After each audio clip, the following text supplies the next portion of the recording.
منہج سلف کے مخالفین کے ساتھ جو رویہ، جو ہمارا برتاؤ، ہمارا تعامل ہونا چاہیے، اس میں نصح، جس کو کہتے ہیں نصح، خیر خواہی، نصح جس کو کہتے ہیں عربی میں خیر خواہی، الدین النصیحہ، دین خیر خواہی کا نام ہے، للہ ولی رسولی، ہے نا، ولی کتابی ولی ائمۃ المسلمین و امتی، سب کے لیے خیر خواہی۔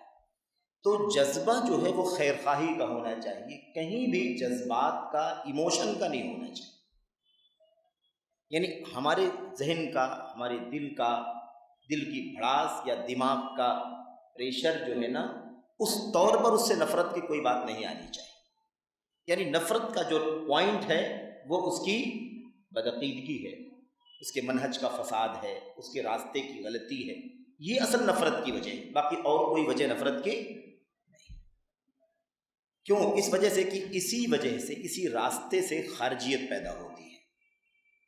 اگر آدمی اصولوں پر نہیں رہے، اپنے جذبات کو لے آئے بیچ میں، یا دل کی بھڑاس کو لے آئے بیچ میں، تو ایسی صورت میں خارجیت پیدا ہوتی ہے، پھر جذبات آگے بڑھ جاتے ہیں اور خیر خواہی کا جذبہ پیچھے رہ جاتا ہے، تو یہ چیز مناسب نہیں ہے۔ کتنا بھی ہمیں کسی پر غصہ آئے، وہ ایک آدمی شرک کر رہا ہے، غصے کی وجہ شرک ہے، اس شخص کی ذات نہیں ہے، بدعتی ہے، منہج کا فساد ہے، غصہ اس لیے ہے کہ وہ بدعت کر رہا ہے، بدعت کے عمل کی وجہ سے نفرت ہے، اس کی ذات سے ہمیں ہمدردی ہے، اور ہم اس لیے اس کے پیچھے لگے ہیں تاکہ وہ بدعت سے توبہ کر لے، راہ سلف پر آ جائے، دوسرے راستوں سے اپنے آپ کو بچا لے، اس لیے ہم اس میں کوشش کرتے ہیں۔ اس کے بعد بہت ساری باتیں بکر ابو زید نے رحمۃ اللہ علیہ نے اس حوالے سے فرمائی ہیں کہ کوئی بھی آدمی بدعتی کی حمایت کرے، یا غیر منہج سلف پر جو لوگ ہیں، منہج سلف کے علاوہ پر، اس کی تائید کرے، اس کی حمایت کرے۔ یہ تائید اور حمایت کیسے کیسے ہو سکتی ہے؟ جس وقت بکر بن عبداللہ ابو زید صاحب نے جب اس کا جواب دیا تھا، یہ مسئلہ پیش کیا تھا، تو اس وقت یہ میڈیا نہیں تھا، اس وقت یہ میڈیا نہیں تھا، کتابیں ہی تھیں نا، بدعتوں کی کتابیں۔ آج صرف کتابیں نہیں ہیں، بلکہ کتابیں تو بہت پیچھے رہ گئی، اس کے آگے سب میڈیا کے وسائل ہیں، اس کے لیکچرز ہیں، اس کے فتوے ہیں، اس کی تقریریں ہیں، اس کے سوالات کے جوابات ہیں، ہے نا، اس کے بیانات کو کوٹ کرنا، اس کی اقتباسات کو وائرل کرنا، اور اس کو بہت زیادہ مطلب بڑھا چڑھا کر کے لوگوں میں اس کو عام کرنے کی کوشش کرنا۔ اس طرح کا کوئی بھی کام اگر کر رہا ہے تو اس کا مطلب کیا ہے؟ اس کا مطلب یہ ہے کہ وہ اس بدعت کا سپورٹ کر رہا ہے، اس بدعتی کا سپورٹ کر رہا ہے، یا اس غیر منہجی کا سپورٹ کر رہا ہے اور اس کی حمایت کر رہا ہے۔ اس کے ذریعے سے لوگ متاثر ہوں گے۔ آج کوئی چیز عام ہو جاتی ہے بہت زیادہ میڈیا کے اوپر، تو آدمی کہتا ہے یار جھوٹ نہیں ہو سکتی ہے، اتنا زیادہ عام ہے، کچھ تو حقیقت ہوگی، حالانکہ یہ پیمانہ 100% غلط ہے۔ کتاب و سنت کی روشنی میں یہ کوئی پیمانہ نہیں ہے کہ کسی چیز کا پروپیگنڈا زیادہ ہو جائے تو وہ حق ہونے کی دلیل ہے، نہیں، ایسا تو کچھ نہیں ہے۔ اگر آج شراب بہت زیادہ عام ہو گئی ہے تو کیا شراب صحیح ہے؟ ذات کسی چیز کی کثرت اس کے حق ہونے کی دلیل نہیں۔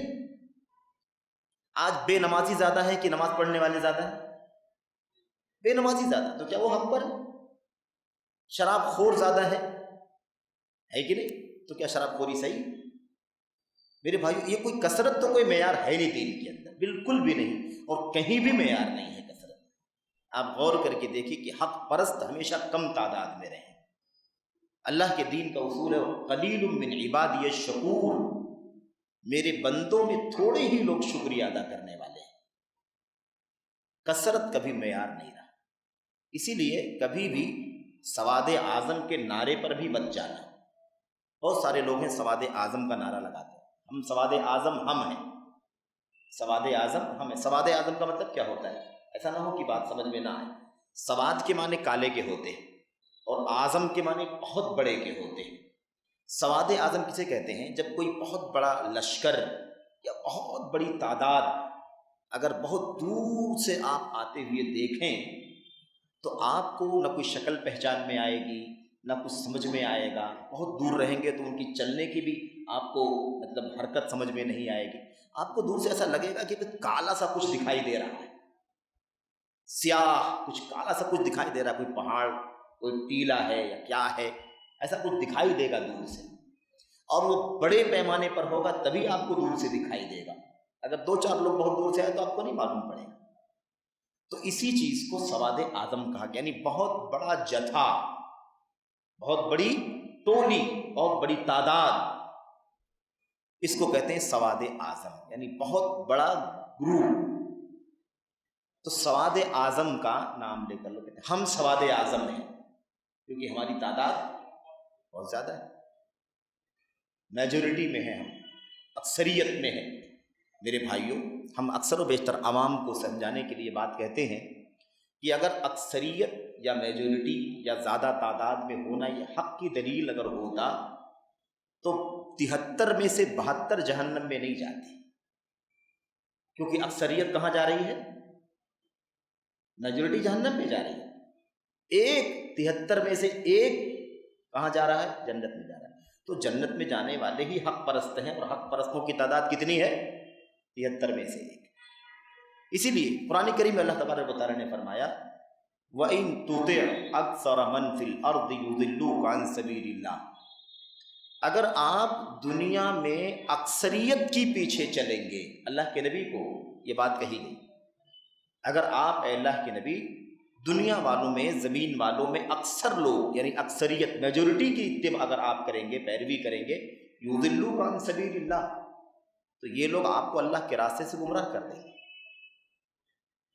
اکثریت کبھی بھی دلیل نہیں ہے نا؟ وما اکثر الناس ولو حرصت بمؤمنین، زیادہ تر لوگ، میجورٹی، آپ کی لالچ کے باوجود بھی ایمان نہیں لائیں گے، ہے کہ نہیں؟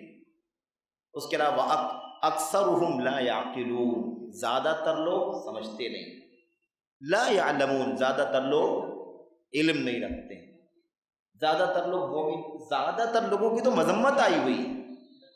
اسی لیے سلف میں سے بعض سے یہ اثر منقول ہے اللہم اجعلنا من القلہ، اے اللہ ہم لوگوں کو تھوڑے میں سے بنانا، ہم لوگوں کو کس میں سے بنانا؟ تھوڑے لوگوں میں سے بنانا۔ ابن عمر بن خطاب رضی اللہ تعالیٰ عنہ نے، یا ابن عمر نے جب یہ سنا کہ کوئی دعا کر رہا ہے اللہ ہم کو تھوڑے میں سے بنانا، تو کہا تم یہ کیا سوال کر رہے ہو، اللہ سے کیا مانگ رہے ہو؟ تو انہوں نے یہ آیتیں پڑھ کے بتلایا اس لیے تھوڑے لوگوں میں سے ہونے کی دعا کر رہا ہوں کیونکہ زیادہ تر لوگوں کی تو مذمت آئی ہے، برائی آئی، زیادہ تر لوگ علم نہیں رکھتے، زیادہ تر لوگ سمجھتے نہیں، زیادہ تر لوگ ایمان نہیں رکھتے، زیادہ تر لوگ لالچ اور کوشش کے باوجود ہدایت نہیں لائیں گے، زیادہ تر لوگ کے پیچھے چلیں گے تو گمراہ کر دیں گے۔ ہر طرف تو اکثریت کی مذمت آئی ہے، اسی لیے اللہ سے دعا کر رہا ہوں اللہ پھر اکثریت میں سے نہ بنانا، اقلیت میں سے بنانا۔ تو میرے بھائیو یہ مائنورٹی فضیلت کی چیز ہے، ہندوستان میں مائنورٹی کی طاقت مانی جائے نہ مانی جائے اس سے قطع نظر اللہ کے دین میں اقلیت کی بہت زیادہ اہمیت ہے۔ قلہ، کم لوگ ہوں گے، تو معیار کبھی بھی زیادہ حق کا نہیں بن سکتا ہے۔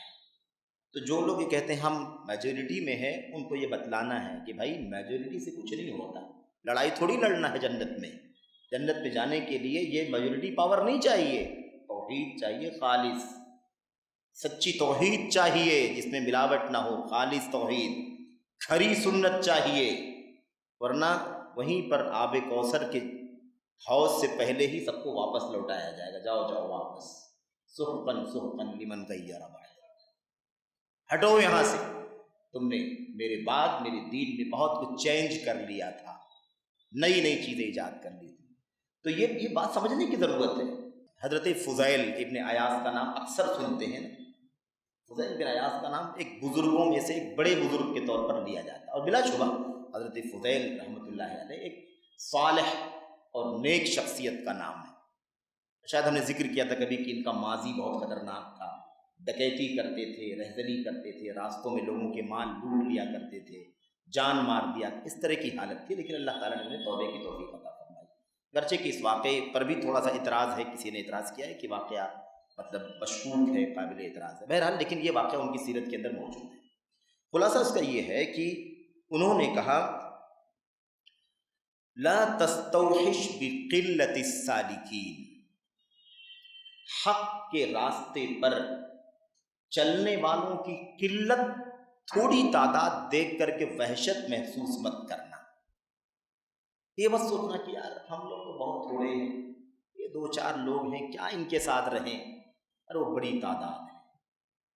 کیوں؟ اس لیے کہ ووٹ نہیں دینا ہے بھائی، حکومت نہیں قائم کرنا ہے ووٹ دے کر کے کم زیادہ کے چکر میں، اس میں نہیں پڑنا ہے. کم تعداد حق پرستوں کی قلت سے وحشت محسوس نہیں کرنا. دوسرا جملہ وَلَا تَغْتَرَّ بِكَثْرَةِ الْهَالِكِينَ، اور ہلاک ہونے والوں کی کثرت سے کبھی دھوکہ نہیں کھانا. تعداد زیادہ ہے لیکن سب ہلاکت کے راستے پر چل رہے ہیں، اس لیے اس سے دھوکہ نہیں کھانا. تو قلت سے وحشت محسوس نہیں کرنا، اجنبیت محسوس نہیں کرنا، کڑھن محسوس نہیں کرنا، گھٹن محسوس نہیں کرنا، اور اکثریت کو دیکھ کر کے دھوکہ نہیں کھانا، کیونکہ اقلیت نجات کے راستے پر چل رہی ہے اور اکثریت ہلاکت کے راستے پر جا رہی ہے. تسلی کا سامان ہے کہ نہیں سامان ہے؟ تسلی کا سامان اس کے اندر صرف کبھی بھی قلت سے وحشت محسوس نہیں کرنا. اکیلے بھی رہو تب بھی اکیلے کے باوجود بھی آپ کی حیثیت جماعت کی ہے، کیونکہ اکیلے ہی توحید کی سنت کی نمائندگی کرنے والا آدمی ہے. تو مسئلہ ایک کا نہیں ہے، مسئلہ اس نمائندگی کا ہے، جو نمائندگی اللہ کے دین کی نمائندگی ہے، اللہ کی توحید کی نمائندگی. 100 لوگ شرک کی نمائندگی کر رہے ہیں، ایک آدمی توحید کی نمائندگی کر رہا ہو، بھلا بتائیے ایک کو دیکھا جائے گا یا 100 کو دیکھا جائے گا؟ یہ کبھی نہیں سوچنا ہم کم ہیں، تھوڑے ہیں، بالکل نہیں.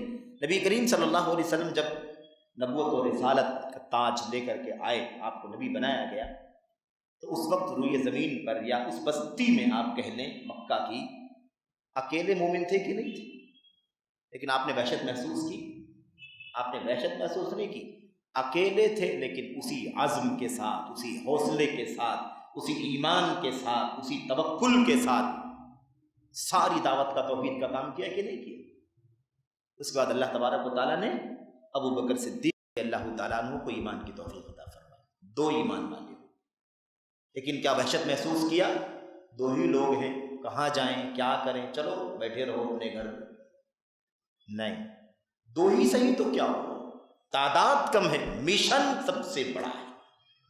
عقیدہ، ایمان، توحید، راستہ جس پر وہ چل رہے ہیں، اس سے بڑا کچھ نہیں ہو سکتا، اس سے عظمت والی چیز کچھ نہیں ہو سکتی. اس لیے کبھی قلت سے وحشت محسوس نہیں کرنا. آج جن ہندوستان کے علاقوں میں ہم کہیں جماعت 10,000 کی، کہیں جماعت 20,000 کی، کہیں جماعت 1 لاکھ کی، کہیں جماعت 2 لاکھ 5 لاکھ، ہم تو جماعت کی تعداد کہہ رہے ہیں نا کہ وہاں بڑی جماعت ہے، یہاں اس سے چھوٹی، یہاں نئی جماعت، یہاں 5 آدمی، یہاں 10 آدمی.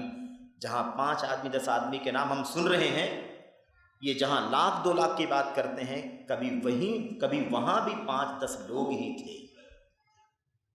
لیکن اللہ کی توحید اور نبی کی سنت کی دعوت کا کام کرتے رہے، اسی راستے پر ڈٹے رہے، لوگوں کے ساتھ ہاتھ میں ہاتھ ملا کر کے ان کے ساتھ بہہ نہیں گئے، بلکہ اپنے مشن پر چلتے رہے، کام کرتے رہے. ایک توحید کا دائی کسی بستی میں آیا اور آج وہاں لاکھوں میں جماعت توحید ہے. کبھی وحشت محسوس نہیں، کبھی نہیں سوچنا کہ ہم بہت تھوڑے ہیں، بہت تھوڑے ہیں، بہت تھوڑے ہیں. تو کیا ہوا؟ سونا تھوڑا ہی رہتا ہے بھائی، قیمتی چیز کم ہی رہتی ہے، مٹی کا ڈھیر بہت زیادہ ہوتا ہے.